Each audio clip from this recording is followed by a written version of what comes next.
यहाँ हम dream character के पॉइंट ऑफ व्यू से हम यह देख रहे हैं कि मैं यह बॉडी हूँ, यह माइंड हूँ और माइंड भी मेरे अंदर, बॉडी के अंदर, और मैं आत्मा भी मेरे बॉडी के अंदर है।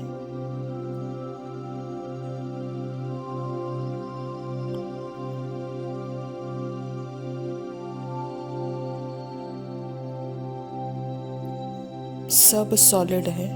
अगर बॉडी सॉलिड है तो उसकी अपनी स्वतंत्र अस्तित्व है।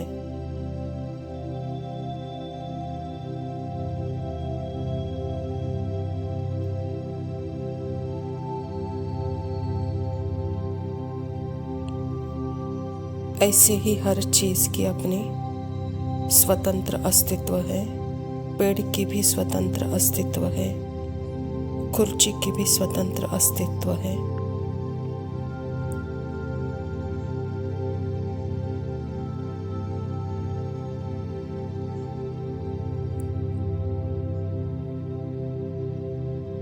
यहाँ डिस्टेंस है, स्पेस है, टाइम है। मैंने 2000 किलोमीटर के अराउंड में ट्रैवल किया। मैंने 3 हफ्तों के ड्यूरेशन में ट्रैवल किया।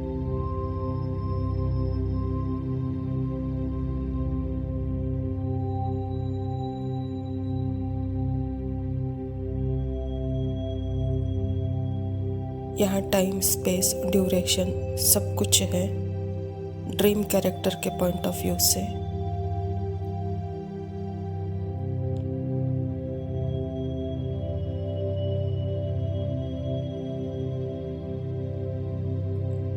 रिलेटिव पॉइंट ऑफ व्यू से मैटर से बनी हुई यह दुनिया एब्सोल्यूट ट्रुथ है और मेरी बॉडी भी मैटर से 5 तत्वों से बनी हुई है।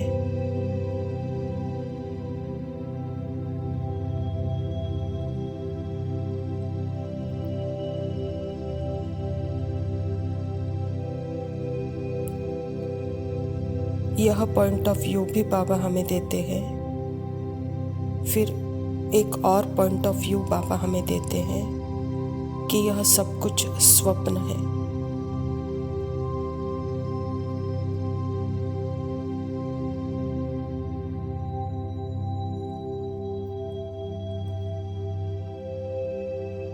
यह सब कुछ स्वप्न के रूप में, सब कुछ आत्मा के अंदर की बुद्धि और मन के अंदर ही है।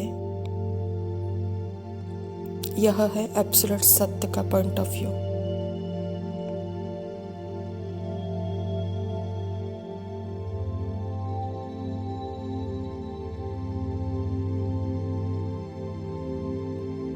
अब एब्सोल्यूट सत्य का जो पॉइंट ऑफ व्यू है, यह सब स्वप्न है। इसका क्या मतलब हुआ?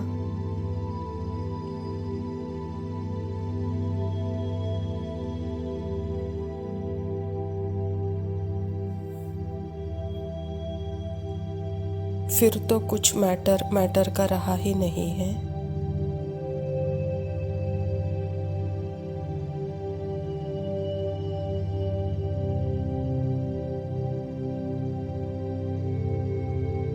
तो कॉन्शियस के पॉइंट ऑफ व्यू से एक स्क्रीन को हम लेते हैं।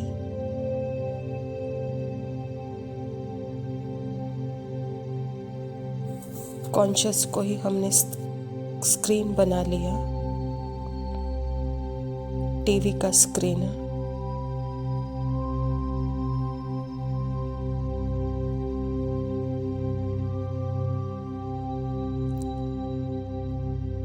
अगर निराकार स्क्रीन के पॉइंट ऑफ व्यू से देखते हैं तो जो भी परिदृश्य दिख रहा है, जो सनसेट है और सनराइज दिख रहा है, मॉड्यूलेशन है, तरंगे हैं, वाइब्रेशन को बदलने की यह प्रक्रिया है।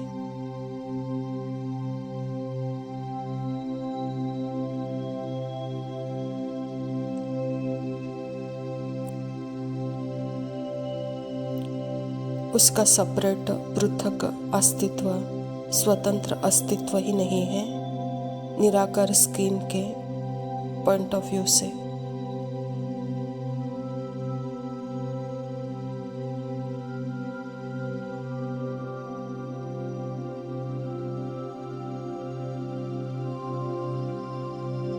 मान लीजिए निराकार लिविंग स्क्रीन है, चैतन्य स्क्रीन है। उसने चश्मा पहना है थॉट का, परसेप्शन का।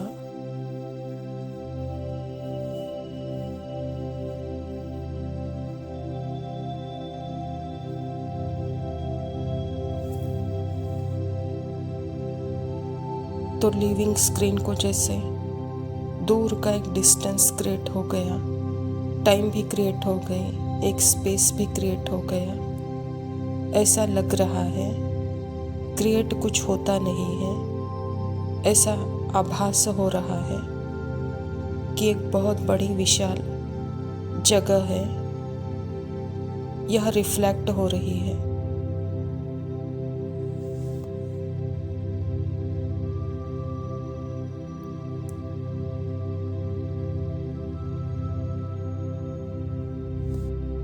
ड्रीम कैरेक्टर माइंड के थ्रू ड्रीमर, यह ड्रीमर ड्रीम कैरेक्टर माइंड के थ्रू ही जब ड्रीम देखता है तो उसको ऐसा लगता है कि यह बहुत बड़ी एक विशाल दुनिया है।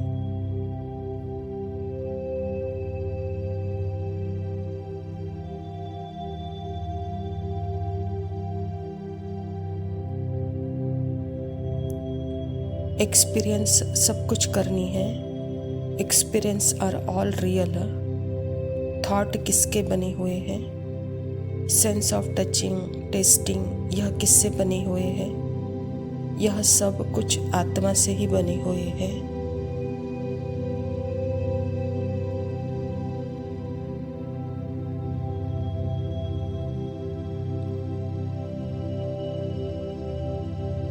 लेकिन अभी तक भी यह फीलिंग है बीइंग ए पर्सन, मैं पर्सन हूँ, यह बहुत स्ट्रॉन्ग फीलिंग है, बहुत स्ट्रॉन्ग फीलिंग है।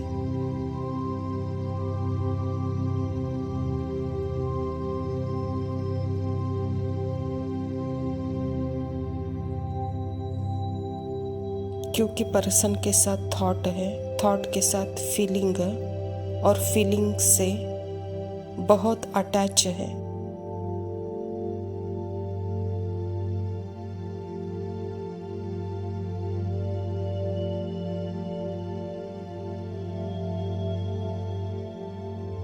ड्रीम कैरेक्टर ही ना हो तो हम इस दुनिया को एक्सपीरियंस ही कर नहीं सकते। ड्रीम वर्ल्ड में तो एक सब्जेक्ट चाहिए ऑब्जेक्टिव वर्ल्ड को अनुभव करने के लिए स्वप्न में।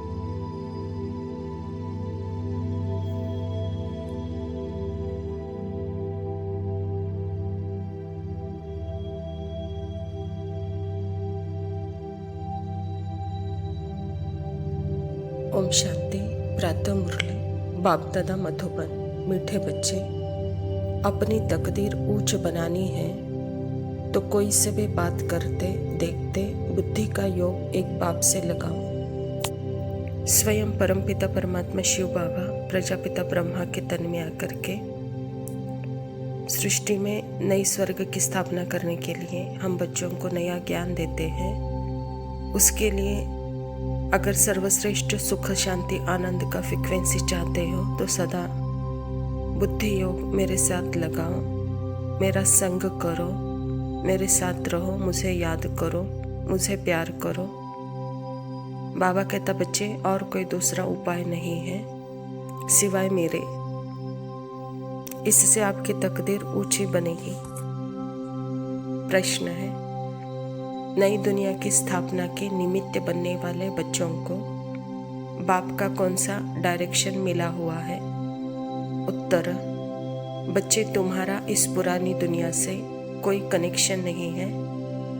अपने दिल इस पुरानी दुनिया से मत लगाओ। जांच करो, हम श्रीमत के बदखिलाफ कर्म तो नहीं करते हैं, रूहानी सर्विस के निमित्त बनते हैं। जैसे मनुष्य हर कुछ नया चाहता है, सुख चाहता है, शांति चाहते हैं, तो बाबा वही देने के लिए आए हैं। क्योंकि बाबा कहता बच्चे पुराने में जैसे दुख अशांति है, तो यहाँ चेक करो कि मेरी दिल पुरानी दुनिया में तो नहीं है। और नई दुनिया में जाने के लिए परमात्मा जो श्रीमत दे रहे हैं उसके बदखिलाफ तो कर्म नहीं कर रहे हैं और सदा हम रूहानी सर्विस में तत्पर बनते हैं, निमित्त बनते हैं। अगर निमित्त बने हैं तभी हम नई दुनिया की स्थापना के अर्थ कार्य करेंगे, तो वहाँ हमारा भाग्य भी जमा होगा। धारणा के लिए मुख्य सार है, पहला पॉइंट है अपनी उन्नति के लिए रूहानी सर्विस में तत्पर रहना है। जो भी ज्ञान रत्न मिले हैं उन्हें धारण करके दूसरों को कराना है। बाबा कहता बच्चे जैसे पार्ट में अपना उन्नति चाहते हो तो सदा परमात्मा के याद में रहो और परमात्मा की याद में रहते हुए सेवा में तत्पर रहो और ज्ञान रत्न धारणा करो, कराओ, अर्थात मुरली सुनो और दूसरों को भी सुनाओ। दूसरा पॉइंट है अपनी जांच करनी है, हमारे में कोई असुरी गुण तो नहीं है। हम ट्रस्टी बनकर रहते हैं, कभी लून पानी तो नहीं बनते हैं। बुद्धि की लाइन क्लियर है। स्मृति स्वरूप स्थिति में रहकर आत्मा सदा अपने मन बुद्धि संस्कार को परमात्मा के कर्तव्य में उसकी सेवा में लगाते हैं। तो सदा यह चेक करो कि मैं सदा स्मृति स्वरूप हूँ, कहाँ असुरी गुण तो नहीं है। तो बाबा कहता बच्चे सदा निमित्त बनकर रहो और बुद्धि की लाइन क्लीन और क्लियर रहे, कहता बाबा। वरदान है पुरुषार्थ के सूक्ष्म आलस्य का भी त्याग करने वाले ऑलराउंडर अलर्ट भव। बाबा कहता पुरुषार्थ की थकावट आलस्य की निशानी है। आलस्य वाले जल्दी थकते हैं, उमंग वाले अथक होते हैं। जो पुरुषार्थ में दिल शिकस्त होते हैं उन्हें ही आलस्य कहा जाता है। वह सोचते हैं क्या करें, इतना ही हो सकता है, ज़्यादा नहीं हो सकता, हिम्मत नहीं है, चल तो रहे हैं, कर तो रहे हैं। अब इस सूक्ष्म आलस्य का भी नाम निशान नहीं रहे। इसके लिए सदा अलर्ट, एवर रेडी और ऑलराउंडर बनो। आत्मा का मूल नेचर ही है अलर्ट, एवर रेडी, ऑलराउंडर। वह सदा अथक है, उसमें सदा उमंग उत्साह है। अगर इसी स्मृति स्वरूप से परमात्मा जो भी पुरुषार्थ हम बच्चों को देते हैं वह हम शरीर के भान में, माइंड के आकर्षण में न आकर सदा अपने आत्मिक स्वरूप में रहते हैं, तो जैसे यहाँ आलस्य नहीं है, यहाँ पुरुष अर्थ कर्म है और यह पुरुष अर्थ कर्म ही जैसे उमंग उत्साह वाला है, हिम्मत वाला है। आलस्य अर्थात ही बॉडी कॉन्शियस में, माइंड कॉन्शियस में जब हम एक हो जाते हैं तभी हम थकते हैं और यह थकावट का रूप जैसे दिल शिकस्त का अनुभव कराता है। फिर कहते हैं, सोचते हैं क्या करो, कुछ होता नहीं, मेरे में हिम्मत नहीं है। यहाँ बॉडी कॉन्शियस यही निराशावादी अनुभव कराते हैं। स्लोगन है समय के महत्व को सामने रख, सर्व प्राप्तियों का खाता फुल जमा करो। अभी का समय सर्वश्रेष्ठ समय है।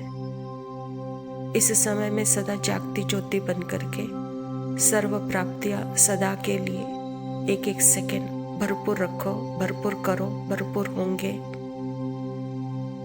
इससे सदा काल का आपका भाग्य श्रेष्ठ हो जाएगा, फुल हो जाएगा। अच्छा मीठे मीठे सिखिलते बच्चों प्रति माता पिता बाप दादा का याद प्यार और गुड मॉर्निंग। रूहानी बाप के रूहानी बच्चों को नमस्ते। हम रूहानी बच्चों के रूहानी बाप दादा को याद प्यार और नमस्ते। लव यू बाबा, शुक्रिया, ओम शांति। तो बस इतना कर दो, थक गए हैं हम इस दुनिया से, रहने के लिए अपना घर दो। टूटे हैं सपने सभी बिखरी हर एक राह है, सोनी है हर देहरी, दिल से उठती आह है। बुझती हुई इन सांसों को फिर से जीवंत कर दो। थक गए हैं हम इस दुनिया से, रहने के लिए अपना घर दो।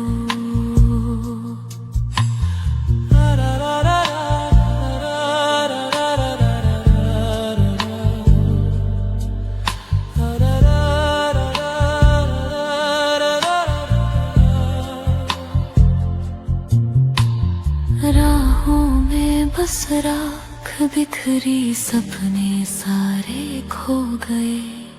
चलते चलते जिंदगी के पाँव भी अब रो गए।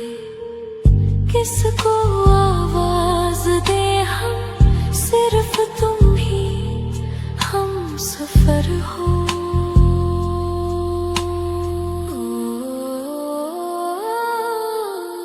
थक गए हैं हम इस दुनिया से, रहने के लिए अपना घर दो।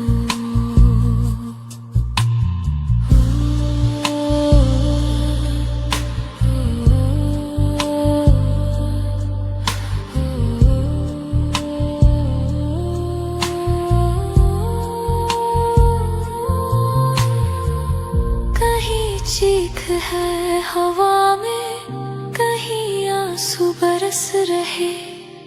भूखे प्यासे बेसहारे अब तेरे दर्शन को तरस रहे। टूटी हुई रूहों को फिर सुकून से भर दो। थक गए हैं हम इस दुनिया से, रहने के लिए अपना घर दो। अगर कहीं सुन रहे हो तुम, तो बस इतना कर दो। थक गए हैं हम इस दुनिया से, रहने के लिए